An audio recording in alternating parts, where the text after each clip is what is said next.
واحدة من أكتر المحطات المحبطة في رحلة أي حد عايز يخس إنك تعملي كل اللي عليك، دايت، رياضة، مية، وتيجي تطلعي على الميزان الرقم ثابت. اوعي تفتكري ان دي مشكلتك انت وبس، دي مشكله لوحدها اتكتب فيها كتب ومراجع، والمشكله دي بتحصل مع ناس كتير قوي، واحنا كمتخصصين بنسميها بلاتو. طيب ليه ده بيحصل وحله ايه؟ تعالوا نفهم سوا. في جسم الانسان تبقى سذاجه قوي لو فكرنا ان 1 زائد 1 يساوي 2. جسمنا اعقد من كده بكتير، والعوامل كتير قوي ومتغيره قوي، فاحيانا كتير تقللي اكلك فتخسي، وده طبعا مفهوم ومنطقي. بس بعد شويه جسمك بيفهم اللعبه اللي بتلعبيها عليه، فيعمل ايه بقى؟ فيقلل حرقه ويبطئ عملياته الحيويه لاقل حاجه. ليه؟ علشان يعرف يتعامل بشويه الاكل القليلين من غير ما يخسر. حاجه كده شبه وضع التوفير في الطاقه اللي بيعمله الموبايل لما البطاريه تقرب تفضى، بيحاول يمشي نفسه باقل حاجه، وده بيخليكي بتاكلي قليل بس ما بتخسيش. الحل هنا بيبقى انك تغيري في الاكل وطريقته كل فتره، وفي ادوات بنستخدمها في الاوقات اللي زي دي، زي مثلا الوجبه الفري كل فتره، او اننا نزود النشويات ونرجع نقللها تاني بعد شويه. المهم ان الجسم يتلخبط وما يدخلش كتير في وضع التوفير ده. ليه؟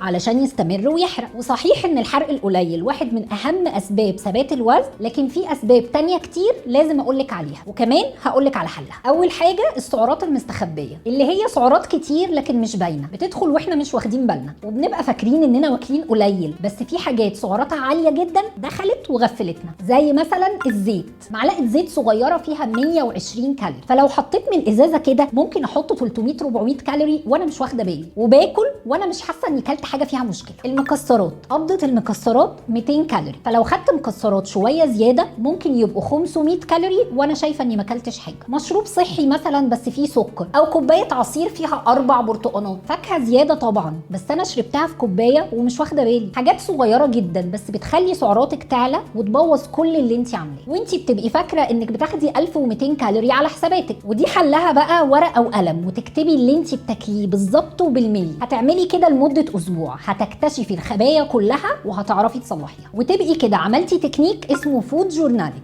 تاني حاجه الميه والسوائل ممكن يكونوا السبب في ثبات وزنك. جسمك ممكن يكون مخزن ميه بسبب اكل فيه ملح زياده، او لانك في فتره ما قبل الدوره الشهريه مثلا. هنا الميزان بيبان ثابت لكن ده مش دهون. الحاجه الثالثه الرياضه. تعرفي ان الرياضه ممكن تكون السبب في ثبات وزنك؟ لما بتلعبي نفس التمرين بنفس الوزن لشهور جسمك بيتعود. التمرين اللي كان بيحرق 400 كالوري دلوقتي بيحرق 250 بس. والحل هنا طبعا بيكون اننا نغير روتين التمارين بتاعنا كل فتره، ندخل بتمارين الاوزان مع تمارين الكارديو، ونزود اوزاننا كل فتره علشان الجسم يكمل في الحرق بتاعه. واخيرا النوم، الوسيله المجانيه اللي بتعمل اللي مفيش كبسولات حرق ولا اي نوع سبلمنت ممكن يعمله. 8 ساعات علشان الحرق يشتغل. وخلينا ناكد ان الثبات مرحله طبيعيه، والميزان ممكن ما يوضحش الصوره كامله، فقيسي مقاساتك بالسنتي والبسي هدومك القديمه. ساعات جسمك بيتغير بشكل رهيب والميزان واقف في مكانه. الخلاصه البلاتو مش علامه فشل، بالعكس ده اشاره ان جسمك بيتاقلم، وكل اللي عليكي تديله زقه صغيره كمان